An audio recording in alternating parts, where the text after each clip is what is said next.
아니 그러니까 제가 자주 얘기하는 겁니다만은 이 북한 애들은 주체사상 뭐 주체농법이다 뭐 주체공법이다 별별 거리에서 뭐 경제개발 한때 우리보다 뭐 남쪽보다 잘 살았던 것처럼 얘기하는데 사실은 일제가 남기고 간 그 내용 연수가 떨어지면서 끝난 거예요. 제가 그렇죠. 볼 때는 네. 자력갱생 해본 적이 없는 데입니다. 거기는. 근데 그거하고 일제가 남겨준 거하고 예. 그 자원, 그러니까 자연이 주는 거, 인간이 자연이 생산하는 거 말고 자연이 매년 혜택을 주는 게 있지 않습니까? 예를 들면 동해의 어떤 뭐 수산물 거기 3대 이제 어역 중에 하나인 명천 어역 이쪽에 보면 오징어 많이 잡히고 아직도 명태 많이 잡히고 뭐 우리 속초에 오징어 잡힙니까? 안 잡히죠. 예. 거기 그런 것들. 그 다음에 뭐 서해에는 이제 NL 같은 경우에는 NL을 걔들이 그렇게 하는 이유가 그 황장엽 선생이 이제 그 개인적으로 물어보니까 그 서해 꽃게잡이로 해군 1년 예산을 쓴다는 말이 있을 정도로 그래요? 엄청난 그게 된다고 해요. 거기서는 사실상 그 군대에서 통제하고 있는 거 아니에요, 그죠? 당연히 군대에서 이제 그 어선들 인부들이 이제 불러다가 이제 해가지고 다 군대에서 가져가는 거죠. 군대에서 통제하는 거고. 근데 그 꽃게 잡는 사람이 어민이냐 아니냐면 어민이죠. 근데 이제 누구를 위해서 일하냐면 해군을 위해서, 북한 해군을 위해서 일하는 사람들이라고 보시면 되죠. 그러니까 일본은 말하자면 서해에 있는 해군을 유지하기 위해서라도, 북한은 서해에 있는 해군을 유지하기 위해서라도 NLL을 좀 어떻든 영역을 좀 넓혀서 수산물 획득고를 좀 높여보겠다. 그러니까 꽃게를. 그런 것도 있고, 또 이제 어떤 뭐, 한국과의 어떤 긴장 관계를 유지하기 위해서 내부의 어떤 이득을, 내부 결속을 위해서 그런 측면도 여러 가지 차원에서 노리는데, 그러니까 제가 드리는 말씀은 수산 자원을 확보하는 게 크다. 그 북한 애들이 중국 애들이 물론 이제 북한 애들이 다 팔았습니다. 그 북한 해역을 이제 돈을 받고 다 꽃게를 중국 어선들이 잡을 수 있도록 하고 있죠. 근데 불법 어선이 나타나면 뭐 장난 아니게 아주 총도 쏘기 때문에 그 정도로 또 잘 지키려고 해요. 그쪽 해역을. 그러니까 북한은 사실 재생산을 하는 구조는 아니고, 그 다음에 광물 같은 경우에도 북한이 뭐 기본적으로 요새 하는 말로 우라늄 매장량이 뭐 세계 당연히 1위고 이런 얘기 뭐 무연탄, 갈탄, 뭐 철광석, 뭐 단천 같은 데는 마그네사이트 그런 걸 팔아가지고 먹고 사는 거예요, 사실은. 자연이 주는 걸 가지고 팔아서, 중국에다 팔아가지고, 공산품을 정말 이것저것 다 들여오는 거죠. 그러니까, 예. 근데 김정은 등장 이후에 농업은 뭐, 아까 쭉 얘기하신 게, 겉으로는 자기들이 20만 톤 늘었다고 하지만, 실질적으로 늘어난 것 같지는 않고, 오히려 5 내지 10% 정도 줄었을 가능성이 있다, 이런 거고, 공업 생산이 뭐 더 났다고 보기 어렵잖아요. 근데 뭐 그런 건 별로 없기 때문에 국가에서 필요한 거나 군수 생산을 외에는 별로 뭐 생산하는 게 많지 않기 때문에. 예를 들어 내년 봄에는 전망이 좀 어떻습니까? 식량이요? 예. 식량도 그렇고 일반 북한 주민들의 생활이? 생활은 뭐 특별히 막 급격히 어려워질 거라고 보지는 않습니다. 근데 그러니까 우리가 그런 쪽으로 생각하면 될 것 같아요. 아프리카 빈국들이 느끼는 식량의 어려움, 질병, 그리고 영세한 계층이나 뭐 소외계층들, 그런 사람들이 일부 어떤 아사하거나 병사할 가능성은 있는데, 지금은 이제 국가에 의존해서 먹고 사는 게 아니고 스스로 먹고 사는 게 정착화되어 있기 때문에. 그래요? 예. 단순히 농사가 아니고 단순히 공장에서 일하는 게 아니고 어떤 형태로든 그게 95년 이후로 지금까지 거의 이제 17년 동안 자기 삶의 방식을 턱턱했기 때문에 일부 지역은 뭐 나올 수도 있죠. 근데 뭐 그게 크게 그러나 되게 먹는 건 여전히 어려운 곤란한. 그래서 하루에 2끼, 1끼 죽 먹는 사람이 한 15%? 그 정도. 강냉이 먹는 사람이 한 15%.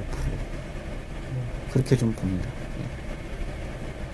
참 걱정이 많이 되네요. 걱정도 많이 되고 저게 이제 그러다 보니까 자꾸 이제 무슨 연평도 사건 나기 전에도 뭐 돈 내놔라고 땡깡을 부리고 뭐 정상회담 해줄 테니까 뒷돈 다오 뭐 또 김정일이가 살아있을 때 뭐 명박이가 뭐 맛을 덜 봤다 뭐 하는 험한 얘기도 들리고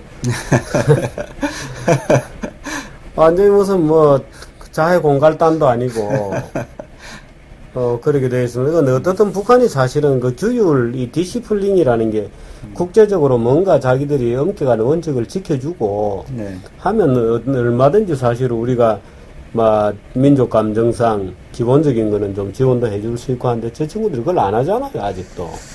근데 그거는 이제 아마 생존 전략이기도 할 겁니다. 그러니까 단순히 이제 이명박 정부가 옛날처럼 과거 햇볕 정권처럼 조건 없는 지원을 안 하거나 아니면 감히 뭐 비핵화를 논해 이런 걸 기분 나빠해서 하는 것도 있지만 뭐 천안함이나 연평도까지 공격을 한 거는 김정은 후계 체제와 밀접히 관계돼 있고 아직도 이제 불안한 요소가 빠르게 안정돼 있다고 하지만 김정일 시대까지 가려면 아직 멀었잖아요.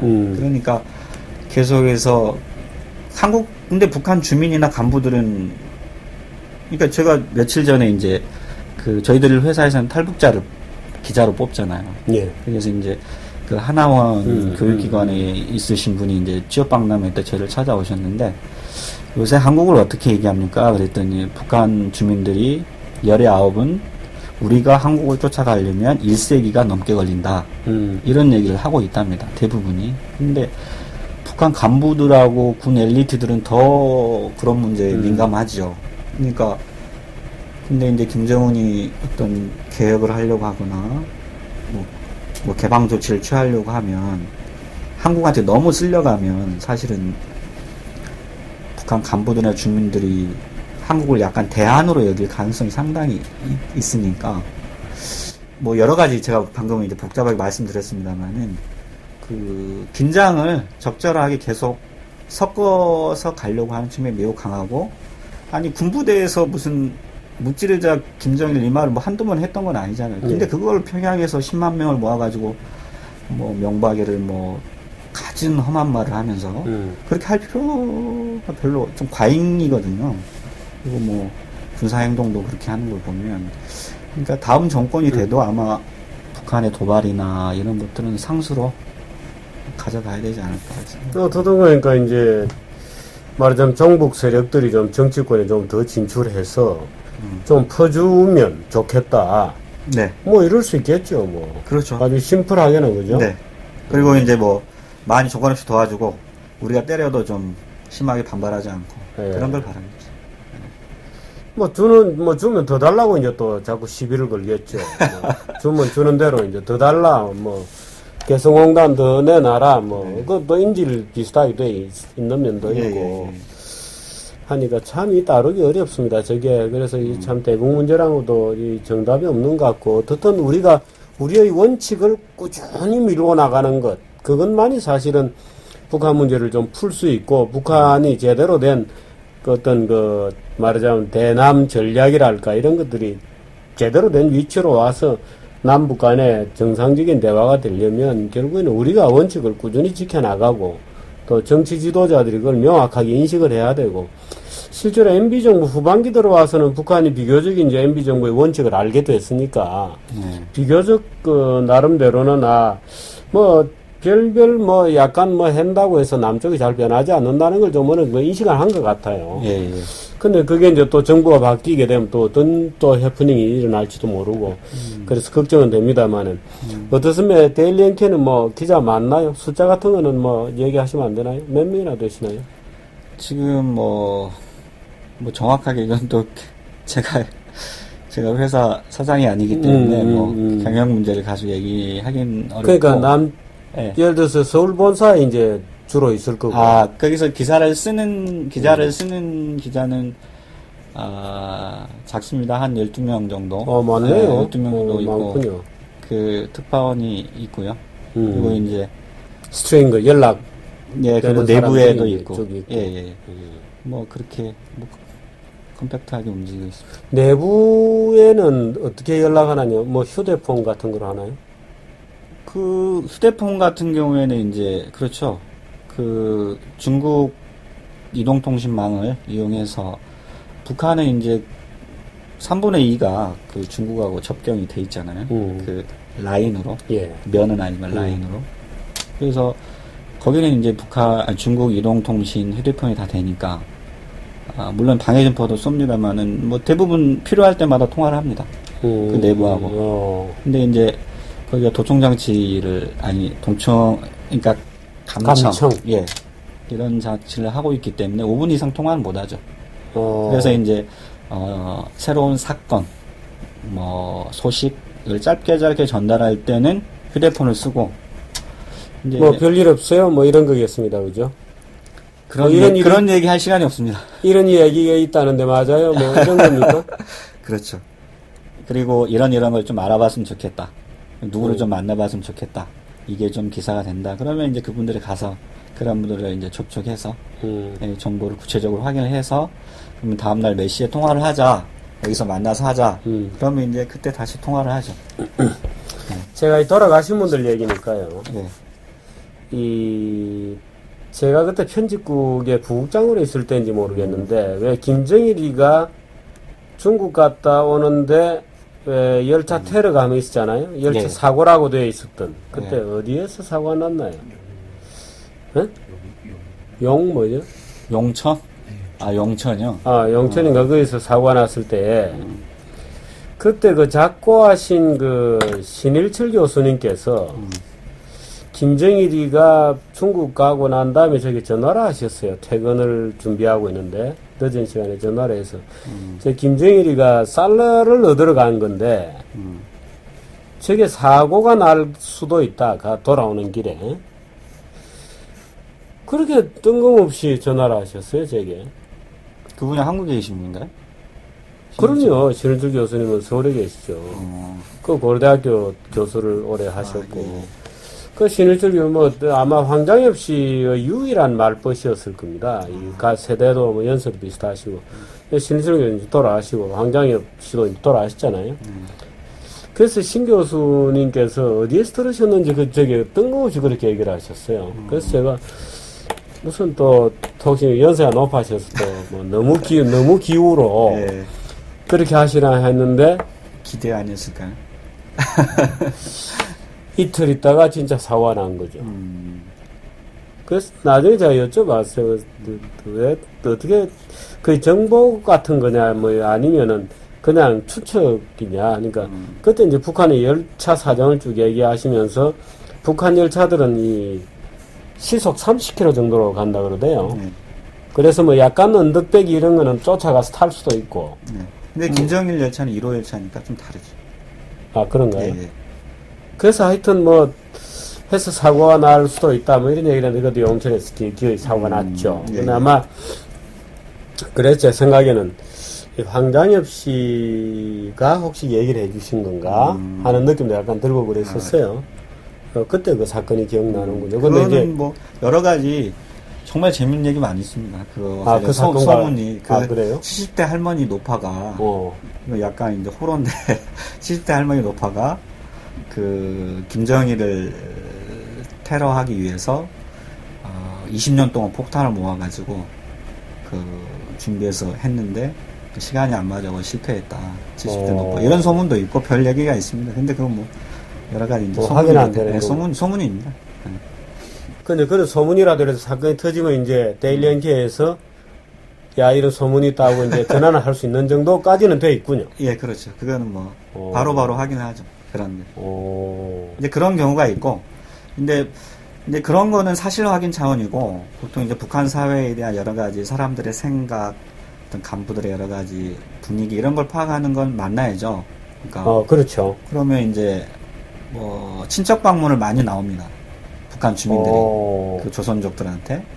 그래서 그분들한테 한 달 정도 요건을 받아가지고 오는데 그분들이 뭐 중국 조선족이라고 해서 맨날 나오는 분들이 이렇게 방조해주기가 어렵잖아요. 그러니까 뭐 여러 가지 단체 와서 도움을 요청하기도 합니다.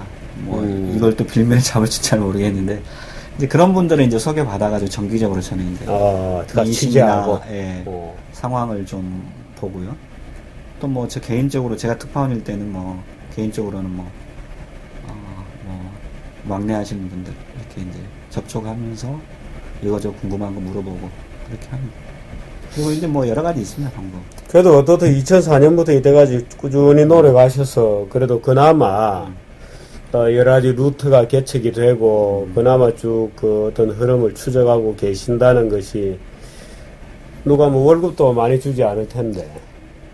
아, 조선일보에 저희도 월급이 공개가 된 적이 있어요. 아, 그러세요? 그 최보식 최보식 기자가 우리 한기용 대표를 인터뷰하면서 월급 얘기를 했는데 그걸 써버렸어요. 그래가지고 내부에 불만이 많이 있었어요. 그래서 한 대표가 그걸로 건화하게 한번 샀습니다. 어때 경영 정보를 노출했냐? 그러시군요. 한경 대표가. 예. 그러시군요. 근데 어쨌든 박봉석에서도 이 북한 민주화 운동을 쭉 하시다가 그 이제 유력한 방법의 하나로 이제 데일리 NK를 만드셔서 또 국장을 맡고 이 박봉이지만 어떻든 뭐 지금 8년째, 9년째 열심히 해서 그래도 쭉 북한 내부의 루트를 가지고 계시다는 게 참으로 고맙고 또 저도 뭐 기자지만 이 제도권의 주류 기자들이 못 해낸 것을 그동안 해오셔서 고맙습니다. 아, 예. 제가 뭐 과찬이십니다. 아닙니다. 고맙습니다. 예. 우리 신 국장은 뭐 종종 뭐 기회 되는 대로 제가 좀 모시고 북한 사정에 대해서 좀 얘기를 들었으면 좋겠습니다. 또 제가 또 미처 모르고 있는 중에 뭐 큰 사건이 나면 저에게 연락을 해주시면 항상 저희들이 그 내용도 우리 정기 TV 시청자들에게 좀 알려드리고 그런 좀. 뭐 저도 기꺼이 불러주시면 오겠습니다. 고맙습니다. 감사합니다.